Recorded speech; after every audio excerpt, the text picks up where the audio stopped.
मैं एक गृह प्रवेश की पूजा में गया था और वहां पंडित जी पूजा करा रहे थे।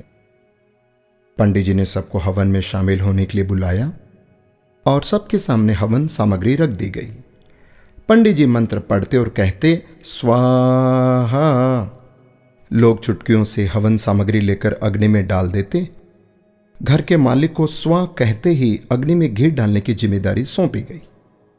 हर व्यक्ति थोड़ी सामग्री डालता, इस आशंका में कि कहीं हवन खत्म होने से पहले ही सामग्री खत्म न हो जाए। गृह मालिक भी बूंद बूंद करके घी डाल रहे थे। उनके मन में भी यही डर था कि कहीं घी खत्म ना हो जाए। मंत्रोच्चार चलता रहा, स्वाहा होता रहा और पूजा पूरी हो गई। सबके पास बहुत सी हवन सामग्री बची रह गई। घी तो आधा से भी कम इस्तेमाल हुआ था। हवन पूरा होने के बाद पंडित जी ने कहा कि आप लोगों के पास जितनी सामग्री बची है उसे अग्नि में डाल दें। गृह स्वामी से भी उन्होंने कहा कि आप इस घी को भी कुंड में डाल दें। एक साथ बहुत सी हवन सामग्री अग्नि में डाल दी गई। सारा घी भी अग्नि के हवाले कर दिया गया। पूरा घर धुएं से भर गया। वहां बैठना मुश्किल हो गया। एक एक करके सभी कमरे से बाहर निकल गए। अब जब तक सब कुछ जल नहीं जाता, कमरे में जाना संभव नहीं था। काफी देर तक इंतजार करना पड़ा, सब कुछ स्वाहा होने के इंतजार में। दोस्तों, मेरी कहानी यहीं रुक जाती है। उस पूजा में मौजूद हर व्यक्ति जानता था कि जितनी हवन सामग्री उसके पास है उसे हवन कुंड में ही डालना है, पर सभी ने उसे बचाए रखा कि आखिर में सामग्री काम आएगी या खत्म ना हो जाए। दोस्तों, ऐसा ही हम सब लोग करते हैं। यही हमारी फितरत है।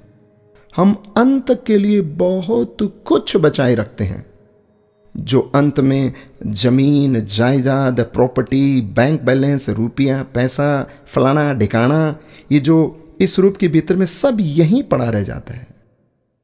जिंदगी की पूजा खत्म हो जाती है और हवन सामग्री बची रह जाती है। हम बचाने में इतने खो जाते हैं कि ये भी हम भूल जाते हैं कि सब कुछ होना हवन कुंड के हवाले ही तो है। उसे बचाकर क्या करना? बाद में तो सिर्फ धुआं ही होना है। संसार हवन कुंड है दोस्तों, और जीवन पूजा।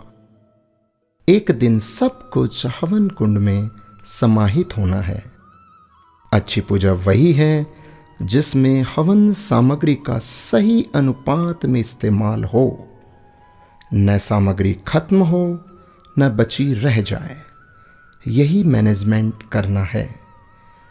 कबीर जी का एक दोहा शायद सबको पता है, दुर्लभ मानस जन्म है, होए न बारंबार, पक्का फल जो गिर पड़ा, लगे ना दूजी बार।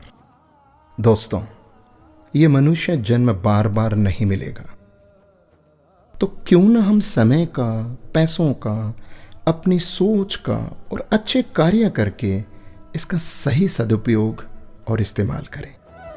राधे राधे।